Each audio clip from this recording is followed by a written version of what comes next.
You know, before Warhammer, I was kind of a gamer myself. There were a lot of games going on, and one of them was actually Team Fortress 2. I was actually a very hardcore guy. I can talk a lot about that going on. My favorite class is actually the heavy weapons guy. Yes, one of the hardest character to use. But sometimes I'll be using him because I want to make a thing out of it. The other characters I also use is the Pyro, there's a lot, and the Soldier. Oh yeah. But enough about that. Why am I talking about this? Is because my friend recently reached out to me and asked if I can do some painting for her badge. These are the badge, and they are beautifully crafted, and he's asking me to go and do some painting on it. So without further ado, let's get to this. So here are all the badges, all 5 of them. The badges are created by Kalmusagi Studio. Give them a follow if you like some 3D printing services, toy restoration, and don't forget to check out their own designer toy production. The badges consist of the red team, blue team, and the medic logo from Team Fortress 2. A dagger and a Death Glory badge from Jack Krauser of Resident Evil 4. I'll be priming them with some flat white spray here, and my goal will be using mostly the airbrush. Let's start with the easy one, the medic badge. So what it looks like is the base being orange, and good thing I have Citadel's Jokero orange, which resembles the color. I have to be honest, I don't know much about the ratio added in the airbrush paints, so I'm mostly winging it by estimating doubles or triple the thinner to the paint. I'm adding around 2 coats of orange or until it looks smooth.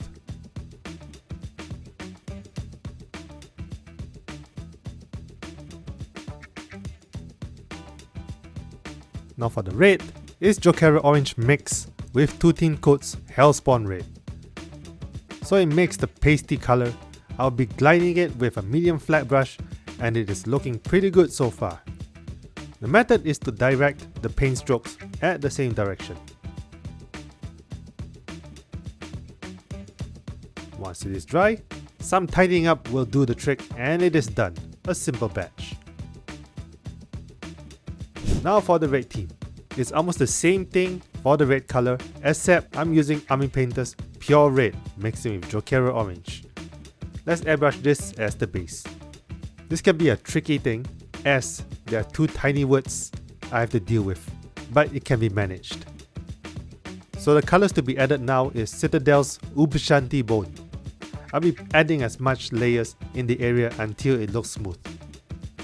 Don't forget to thin the paint and don't rush it. Red team is done, and now for something a little bit more complex, the blue team.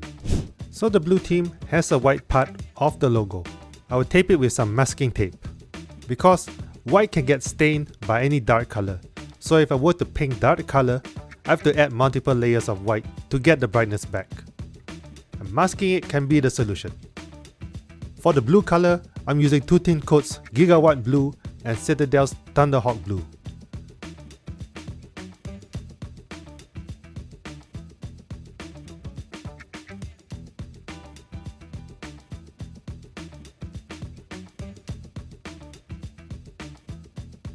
After that, remove the tape area and paint some yellow. AK Interactive's pale yellow, that is.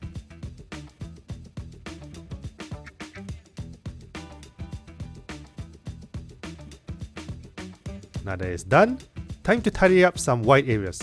Some blue areas too. This can take a while as the bright colors need more layers to get the colors solid. But after some time, it's done. The dagger is next, so I want to experiment here, and I used the grey primer, but that didn't really work. Maybe I thinned it down too much. So I decided to just use AK Interactive's graphite and silver grey airbrushed.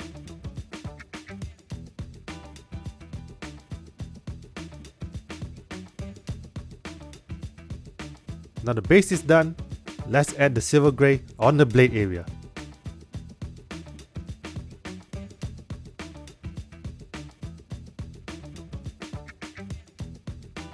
Graphite on the snake engraving, and black on the handle. Easy as that, it's done. Lastly, the Death Glory badge. So this one is the challenging one. I paint Citadel Corn Red on one side here, and I have to say that I'm getting a bit traumatized to see my brush stabbing in the small gaps as I need to paint the inside.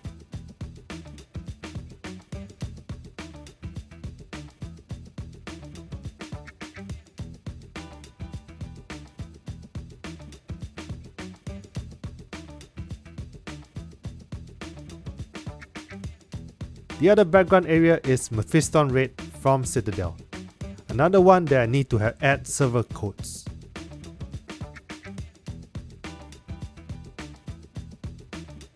And for the grey, it's AKS Graphite. Something tells me I should have airbrushed this badge with a dark color instead.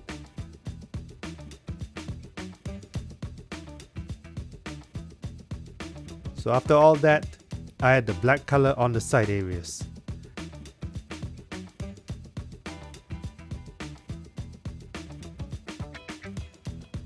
And the beret area needs to be drawn too. This one needs to be tidied up a lot.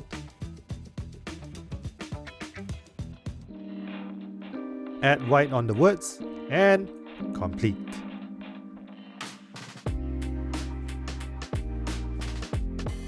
Now, what can I say? The badges are looking very good, and I'm kind of impressed about what I've done. Alright, so some of them I think might need a bit of a work, such as that one. I think I might need to go and put more black colors, or just, private black instead of the others. That's my only take about it. Or I can actually just do more of the airbrushing on that as well.